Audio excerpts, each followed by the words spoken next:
নমস্কার বন্ধুরা, আপনি কি কখনো অনুভব করেছেন যে আপনি কতটা কঠোর পরিশ্রম করেন? আপনি মানুষের জন্যে ভালো চিন্তা করবেন, অন্যদের সাহায্য করেন, তবুও আপনি সেই সম্মান পান না যা আপনি সত্যিকারের যোগ্য। কখনো কখনো আমরা ভাবি, এমনটা কেন হলো? কেন মানুষ আমাদের উপেক্ষা করে? কেন আমাদের কদর করা হয় না? এই প্রশ্নই আমাদের ভেতরে কষ্ট আর হতাশা ভরে দেয়। কিন্তু বন্ধুরা, এর উত্তর অনেক গভীর। পরমহংস যোগানন্দ বলেছেন, পৃথিবী আপনার কর্মের চেয়েও আপনার চেতনা, আপনার ভাব এবং আপনার স্বভাবকে বেশি দেখে। এর অর্থ হলো, সম্মান শুধু কঠোর পরিশ্রম থেকে আসে না, বরং সেই শক্তি থেকে আসে যা আপনি আপনার চারপাশে ছড়িয়ে দেন। একটু ভাবুন, কোনো ব্যক্তির হয়তো ধন, ক্ষমতা বা পদ থাকতে পারে, কিন্তু যদি তার ভেতরের অহংকার থাকে, তার কথা কঠোর হয়, তার ব্যবহার রুষ্ট হয়, তবে কি মানুষ মন থেকে তাকে সম্মান করবে? সম্ভবত না। অন্যদিকে একজন সাধারণ মানুষ, যার হয়তো খুব বেশি কিছু নেই, কিন্তু যার আত্মায় প্রেম, নম্রতা এবং সততা আছে, মানুষ নিজে থেকেই তাকে সম্মান করে। মান সম্মান পাওয়ার প্রথম সোপান হলো অহংকার থেকে দূরত্ব। যোগানন্দজি বলেছেন যে অহংকার মানুষকে অন্ধ করে দেয়। এখন আমরা বারবার নিজের ভেতরে এটাই ভাবি যে আমি এটা করছি, আমি ওটা করেছি, আমি এত বড়। তখন আমাদের আভা দূষিত হয়ে যায়। মানুষ আমাদের কাজ দেখলেও মনে মনে আমাদের প্রত্যাখ্যান করে। তারা হয়তো প্রকাশে অন্য কিছু বলে, কিন্তু তাদের হৃদয়ে সম্মান থাকে না। তাই গুরুজি বোঝান, সম্মান অর্জন করার জন্য প্রথম আত্মার নম্রতাকে জাগাও। সম্মান কোনো ভিড় থেকে আসে না, বরং আত্মার তরঙ্গ থেকে আসে। যখন আমাদের আত্মা শান্ত ও প্রেমপূর্ণ হয়, তখন আমাদের কথা, আমাদের দৃষ্টি এবং আমাদের কর্ম সব কিছু দিব্য হয়ে ওঠে। মানুষ হয়তো শব্দে প্রকাশ করে না, কিন্তু ভেতর থেকে আকৃষ্ট হতে থাকে। নিয়তের পবিত্রতা ও আত্মসম্মান, এখানে আরও একটি গভীর বিষয় আছে। অনেকে অভিযোগ করে, আমি তো সবার সাথে ভালো ব্যবহার করেছি, সবার মঙ্গল চেয়েছি, তবুও মানুষ আমাকে সম্মান দেয় না। এর রহস্যটি বুঝুন। পরমহংস যোগানন্দ বলেছেন, শুধুমাত্র বাইরের ভালো কাজই যথেষ্ট নয়, বরং নিয়ত উদ্দেশ্যে পরিষ্কার হতে হবে। ধরুন, আপনি কাউকে সাহায্য করেছেন, কিন্তু আপনার ভেতরের কোথাও এই আকাঙ্ক্ষা আছে যে মানুষ আমার প্রশংসা করুক, আমাকে ভালো মনে করুক। তাহলে কি হলো? আপনার নিয়ত শুদ্ধ থাকলো কি? মানুষ আপনার এই লুকিয়ে থাকা আকাঙ্ক্ষাকে অনুভব করে নেয়। আত্মাকে চিনতে পারে, এবং এখান থেকেই সম্মান থেমে যায়। সম্মান পাওয়ার দ্বিতীয় চাবিকাঠি হলো নিয়তের পবিত্রতা। যখন আপনার কর্ম শুধু এবং শুধু ঈশ্বরের কাছে নিবেদিত হয়, যখন আপনার সাহায্যে কোনো স্বার্থ থাকে না, যখন আপনার ভেতরে কেবল প্রেম ও সেবার ভাবনা থাকে, তখনই মানুষ আপনাকে মন থেকে সম্মান দেয়।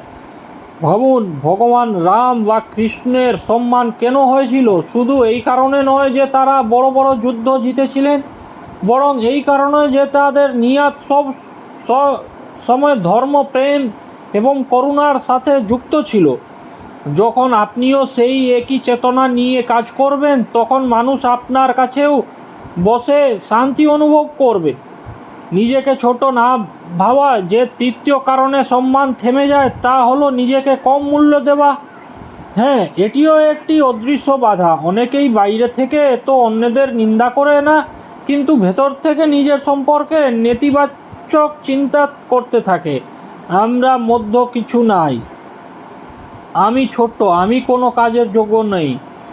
এই ভাব আপনার আত্মার তরঙ্গকে দুর্বল করে দেয়। মানুষ সেই একই শক্তি অনুভব করে, যার যখন আপনি নিজেই নিজেকে সম্মান দেন না, তখন অন্যদের কাছ থেকে সম্মানের প্রত্যাশা কিভাবে করতে পারেন? পরমহংস যোগানন্দ বললেন, ঈশ্বর একটি আত্মাকে অদ্বিতীয় করে তৈরি করেছেন।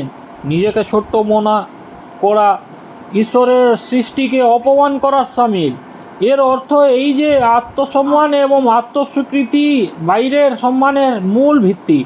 যদি আপনি আপনার হৃদয় থেকে নিজেকে ভালোবাসেন, আপনার ভালো দিকগুলো চিনতে পারেন এবং ঈশ্বরের অংশ হিসেবে বাঁচেন, তবে আপনার মুখে একটি আলাদা জ্যোতি থাকবে। সেই জ্যোতিটি মানুষের আপনার দিকে টানবে।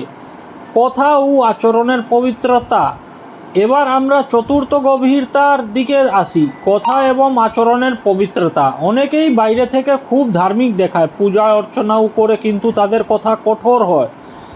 তারা অন্যদের ছোট দেখায়, রাগের বশে আঘাত করে ফেলে এবং তারপর ভাবে কেন মানুষ তাদের সম্মান করে না। যোগানন্দজি শেখান যে আপনার বাণীই আপনার আত্মার আয়না।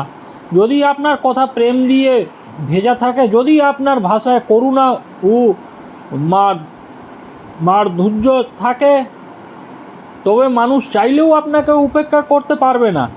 মনে রাখবেন, মানুষ আপনাকে আপনার পদ বা ধন দিয়ে মনে রাখে না, বরং সেই অনুভূতি দিয়ে মনে রাখে যা আপনি আপনার কথা ও ব্যবহার দিয়ে তাদের দিয়েছেন। ঈশ্বর সংযোগও ব্যবহারিক প্রয়োগ। আর শেষ এবং সবচেয়ে গুরুত্বপূর্ণ কারণ হলো ঈশ্বর থেকে দূরত্ব। দেখুন, সম্মান পাওয়ার জন্য আসল শক্তি আসে ঈশ্বর থেকে। যে ব্যক্তি নিজের ভেতরে ঈশ্বরের উপস্থিতি অনুভব করে, তার চোখে গভীরতা থাকে, তার উপস্থিতিতে শান্তি থাকে, মানুষ বিনা কারণেই তার দিকে আকৃষ্ট হয়। আপনি কি কখনো খেয়াল করেছেন যে কোনো সাধু বা মহাত্মার সামনে বসলে মন আপনিকে ঝুঁকে যায়? কেন? কারণ তাদের ভেতরে অহংকার থাকে না, তাদের কর্ম নিঃস্বার্থ এবং তারা নিরন্তর ঈশ্বরের ধারার সাথে যুক্ত থাকেন। এই কারণেই সম্মান তাদের পিছনে পিছনে চলে। সম্মান অর্জনের ব্যবহারিক পদক্ষেপ। বন্ধুরা, যদি আপনি জীবনে মান সম্মান চান, তবে এর শর্টকাট এটাই: অহংকার ছাড়ুন, নিয়াত পবিত্র রাখুন, আত্মসম্মান জাগান, কথাকে মধুর করুন এবং ঈশ্বরের সাথে যুক্ত থাকুন। এই 5টি সূত্র আত্মার তরঙ্গে এক শক্তিশালী করে তোলে, যে মানুষ আপনাকে দেখেই সম্মানিত বোধ করবে। কিন্তু প্রশ্ন হলে এই বিষয়গুলোকে বাস্তবে জীবনে কিভাবে নামিয়ে আনা যায়? কারণ শুনতে সব কিছু সহজ লাগে, কিন্তু আসল চ্যালেঞ্জ আসে যখন আমরা দৈনন্দিন পরিস্থিতির মধ্যে দিয়ে যাই। পরমহংস যোগানন্দ বলেন যে জীবন পরিবর্তন করার সবচেয়ে সহজ উপায় হলো ছোট ছোট পদক্ষেপ। এর মানে এই যে আমাদের হঠাৎ করে খুব বড় পরিবর্তনের প্রয়োজন নেই, বরং ধীরে ধীরে প্রতিদিন অল্প অল্প করে আমাদের অভ্যাস ও চেতনাকে পরিবর্তন করাই সঠিক পথ। অহংকার ত্যাগ। অহংকার সবসময় সূক্ষ্ম অর্থাৎ লুকোনো রূপে আসে, যেমন আমার চিন্তাই সবচেয়ে সঠিক, আমি ছাড়া এই কাজ হতেই পারে না, মানুষ যেন শুধু আমাকেই শোনে। এটিকে ধরা সহজ নয়। কি করবেন? যোগানন্দজি পরামর্শ দেন, আত্মপর্যবেক্ষণ দিনে কিছুক্ষণের জন্য থেমে নিজের চিন্তাগুলোকে দেখুন। যখনই কোনো অহংকারপূর্ণ চিন্তা আসে, নিজের ভেতরে ঈশ্বরের নাম জপ করুন এবং বলুন, প্রভু, এই কাজ আমার নয়, আপনারই কাজ। ধীরে ধীরে অহংকারের বাঁধন আলগা হয়ে যাবে। নিয়তের শুদ্ধি। এর জন্যে আপনি আপনার প্রতিটি কাজের শুরুতে একটি ছোট্ট প্রার্থনা করুন। ধরুন আপনি কাউকে সাহায্য করতে যাচ্ছেন, মনে মনে বলুন, হে প্রভু, এই কাজ আপনার সেবা, এতে আমার কোনো স্বার্থ নেই। যখন আপনি আপনার প্রতিটি কাজ ঈশ্বরকে নিবেদন করবেন, তখন নিয়াত আপনি পরিষ্কার হয়ে যাবে এবং এই শুদ্ধ নিয়াত আপনার কর্মের মাধ্যমে সম্মানের সুগন্ধ ছড়াবে। আত্মসম্মান জাগানো। নিজেকে কম মূল্য দেওয়ার সমস্যা থেকে বেরিয়ে আসার সহজ উপায় হলো অ্যাফার্মেশনস, অর্থাৎ আত্মসংস্কারের বাক্য। পরমহংস যোগানন্দ বলেছেন যে আত্মা থেকে উচ্চারিত বাক্য মহাবিশ্বের শক্তিকে পরিবর্তন করতে পারে। প্রতিদিন সকাল উঠে আয়নায় দেখে বলুন, আমি ঈশ্বরের অংশ, আমি প্রেম, শান্তি এবং আলোর পাত্র, আমি সম্মানের যোগ্য। এই বাক্যগুলো শুধু শব্দ থাকবে না, ধীরে ধীরে আপনার চেতনাকে বদলে দেবে এবং যখন আপনি নিজেকে সম্মান দেবেন, তখন পৃথিবীও আপনাকে সম্মান দিতে শুরু করবে।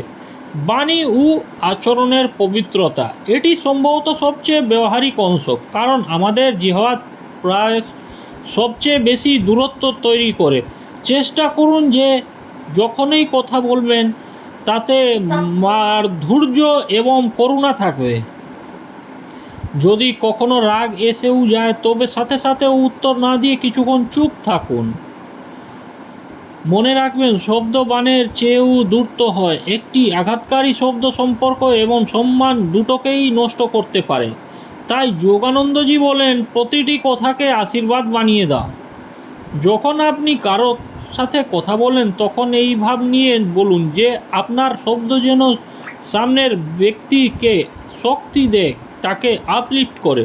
ঈশ্বর সংযোগ, যদি আপনি সত্যি চান যে মানুষ আপনাকে সম্মান দিক, তবে নিজের ভেতরে এমন একটি আভা তৈরি করুন যা কেবল ধ্যান এবং নাম জপ থেকে আসে। যখন আপনি রোজ কিছুক্ষণের জন্য ধ্যানে বসেন, মন শান্ত হয়, আত্মা ঈশ্বরের ধারার সাথে যুক্ত হয়। এই সংযোগ থেকে আপনার চোখে একটি আলাদা দীপ্তি আসে, আপনার কণ্ঠে একটি গভীরতা আসে। মানুষ আপনার আশেপাশে থেকেই শান্তি অনুভব করে এবং এই সম্মান কোনো পদ বা শক্তি থেকে আসে না, বরং আত্মার আভা থেকে আসে। বন্ধুরা, ভাবুন, কেন সাধু মহাত্মাদের সম্মান সর্বত্র হয়? কেন মানুষ তাদের দেখেই নতমস্তক হয়ে যায়? কারণ তাদের কাছে অর্থ বা পদ নয়, বরং ঈশ্বরের আলো থাকে। সেই আলোই সবাইকে টেনে নেয় এবং সত্যিটা হলো, সেই আলো আপনার মধ্যেও থাকতে পারে, শুধু প্রয়োজন তাকে জাগানোর। যদি আপনি চান যে পৃথিবী আপনাকে সম্মান দিক, তবে প্রথমে আপনার আত্মাকে সম্মান দিন এবং আপনার চেতনাকে ঈশ্বরের সাথে যুক্ত করুন। যখন আপনি ভেতর থেকে পূর্ণ হয়ে যান, তখন বাইরের সম্মান নিজেই থেকে আসে। তখন আপনাকে এর পিছনে ছুটতে হয় না। এখানে আরও একটি গভীর বিষয় বোঝা জরুরি। কখনো কখনো ঈশ্বর ইচ্ছাকৃতভাবে আমাদের সম্মান পেতে দেন না। কেন? কারণ আমরা এখনও প্রস্তুত নেই। যদি আমরা খুব তাড়াতাড়ি মান সম্মান পেয়ে যাই, তবে আমাদের অহংকার বেড়ে যেতে পারে। তাই অনেক সময় জীবন আমাদের বিনয়ী করতে চায়, আমাদের পরীক্ষা করতে চায়। যখন আমরা পরীক্ষায় সফল হই, তখনই আসল সম্মান আমাদের জীবনে প্রবেশ করে। তাই যদি এখন আপনি সম্মান না পান, তবে হতাশ হবেন না। এটিকে একটি সুযোগ মনে করুন। নিজেকে শুধরানোর, ভেতরের শক্তিকে জাগানোর একটি অভ্যাস মনে করুন। বিশ্বাস রাখুন, যখন আপনি ঈশ্বরকে আপনার ভিত্তি বানিয়ে নেন, তখন মান সম্মান আপনার পিছনে দৌড়াবে। মনে রাখবেন, সম্মান কখনো চেয়ে পাওয়া যায় না।